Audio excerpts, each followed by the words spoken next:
What's up, guys? Thank you for taking the time out of your day to watch today's video. We got a good one for you today. It's going to be on the Stan Onnex. This is a new release from Stan. Lots of cool features on this release, new trigger mechanism. Really pumped about this product.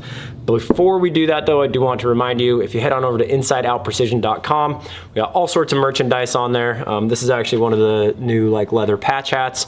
Got a lot of different designs, colors, etc. Hoodies, t-shirts, all sorts of merchandise on there. Any support we receive through the website will go directly back into content. I've been playing around, learning more about how this camera works. In fact, today I'm actually running a 2-camera setup to try to kind of up that production value a little bit.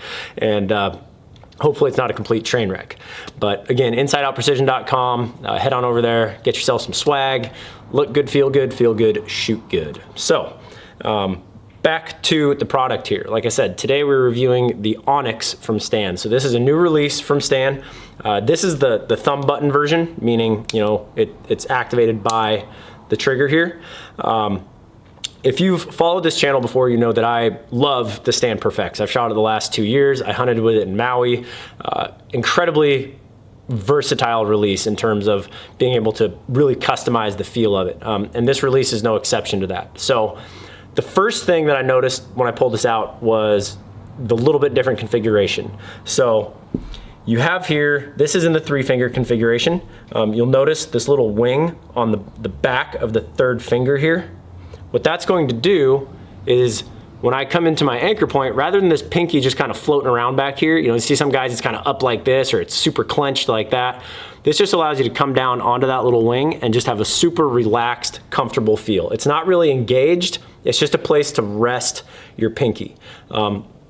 Tension is your enemy in terms of your release arm or your release hand and your bow hand. So the more relaxed I can get that hand and the less tension I have through my wrist and forearm and elbow, basically the cleaner shots are gonna break.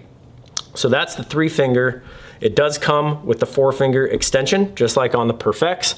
I can also adjust with this little set screw on the bottom right here. If I loosen that, I can adjust the pitch of that, so that'll change the leverage you have on the release or just help fit the shape of your hand.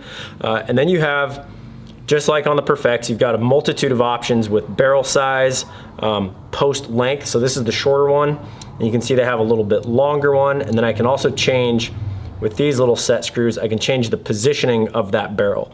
So if you're a guy who likes to come in right here, you can set that barrel so that when you just bring your thumb down, it's right there. If you like to run it further back, you can put the longer post on. Again, the different barrel sizes are really, really nice. I generally tend to run the larger one. I've played around with both of them a bunch. They're both comfortable, but I generally gravitate towards this larger barrel. It does come with a 5/64 Allen that will adjust everything you need to on this release. When it comes to the guts of the release, it's got an incredibly crisp trigger. There is no movement in this thing at all until it breaks. Even when it breaks, you don't feel any movement. You can adjust that. Pretty much everybody I know likes to shoot without a lot of travel. So you can adjust that, and I'll show you how in just a minute. But the big difference on this is what the internal mechanism, the trigger mechanism is made out of. So it's a 440C hardened stainless steel. What that's going to do is basically prevent wear and tear. On releases in the past and a lot of other releases on the market, if you're someone who shoots daily, you'll notice that after, I don't know, 1,600 arrows, 2,000 arrows, suddenly that trigger starts to feel a little bit sloppier. Maybe it takes less tension all of a sudden to get it to go off. You're feeling a little bit of movement. And that's just because those mechanisms inside, there's a lot of pressure on them, and as the more and more they're shot, the less defined the sear becomes, and you feel that little bit of slop, and then you have to readjust your release in order to get that crisp feel. With this hardened stainless steel, that wear and tear is going to be reduced significantly. So ideally, this will stand up to the test of time in terms of not having to, once you get it set, you shouldn't have to mess with it for pretty much the life of the release. They come with a lifetime warranty, so if something was to fail on you or started not feeling correct, send it back, they'll replace it. Getting to the tension and the travel. So the tension on the release is done with this larger set screw right here. And again, the Allen they send with it will work for all the screws on this. Basically, if I So there's a little lock screw right here. You need to undo that lock screw. And then if I add twist, or if I turn it clockwise, it will increase the tension, meaning the amount of pressure it takes to get the trigger to fire. If I back it out, it will decrease the amount of pressure it takes the trigger to fire. And then you can set your travel as well. And the way I do this, and it comes with instructions, but I cock it, and then turning it clockwise will make it travel less. So I put my Allen in there. If I can see, get in there. What the heck? There we go. And then I start twisting it in until it just automatically breaks away. So now that will not cock, and then I back it out a half turn from there. So now there's plenty, it's not gonna misfire on you. You know, that hook is set, but there is absolutely zero travel. Like, you can't feel that thing move at all before it fires. From there, I'll go in and start playing with the tension. Another really cool feature of this release is this safety knob here. So if I pull this out and it just screws right into the barrel here, then I cock the release, and then this will actually screw right into the head here, and basically this blocks the hook from being able to open.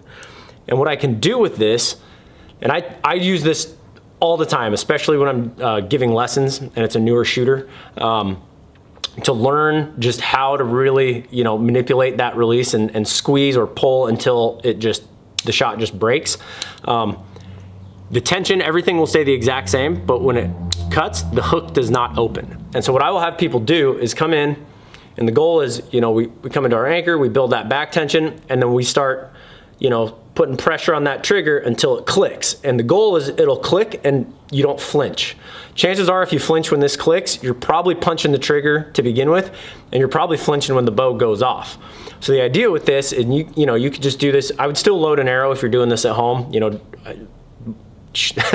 drawing a bow without an arrow is always sketchy. But it's a really good like drill to do. You could do this at 4 yards, 5 yards, whatever, just in your garage. But really just getting that release down to where it's, you know, pull, pull, pull, click, and just keep aiming through the click. Then when you pull this out, and again, all I have to do is cock it, this unscrews, goes right back in to your barrel here. So now I've got the muscle memory down of pull until it clicks, and then when I'm shooting, boom, click, and the bow's gonna shoot, and it's gonna be such a clean break for you. So it's a great training mechanism. It's also good if, you know, if you need to check something and you don't have an arrow, you can put that safety in there, and then at least you know that even if you bump that trigger at full draw, the bow's not gonna fire. So barring, you know, your D-loop breaking or you letting go of the release, the chances of your dry fire go down significantly. So like I said, this release is just packed with features. The other cool thing is, so they're going to be making this in a hinge, and a resistance base, as well as this thumb, and it's all this exact same handle. So if you're a guy, I like going back and forth between my hinge and my thumb button. I think each one keeps me honest with the other. What's nice about that is that it's not going to change the point of fire, meaning that the neck length of this will not change at all between the different releases. So it's not gonna change your peep height, it's not gonna change your draw length or your anchor point, so you can really go back and forth seamlessly between releases. And I think that's a really cool feature. You know, there's other companies doing that, like True Ball has the Abyss and the Fulcrum. One's a thumb button, one's a hinge. And it's really just kind of necessary, because if you have two different brands, even just two different thumb buttons, like I have a True Ball and a Stan, I need a different length D-loop. I need to move my peep sight from one to the other. So basically my True Ball just sits there. I never shoot it anymore. But if you can have, like I said, a hinge and a thumb button that hit in the same spot and anchor the same, that's a really big feature. I don't think they're making it in any other colors. They might have a brass one. This is the stainless, or maybe it's yeah, this is stainless. I think they do have a brass one as well, which is just a little bit heavier physical weight. Some people like that extra weight, but I think they really knocked it out of the park with this. Another cool feature about this is this little spring-loaded catcher on the head here. So it's still just a hook. There's no calipers that are gonna clasp your string, but what that allows me to do is, if I'm hunting, you know, I can cock this, put it on my D-loop and hang it there, and that D-loop is not gonna get out of this. And even if you're carrying your bow around, it's not gonna flop out of here.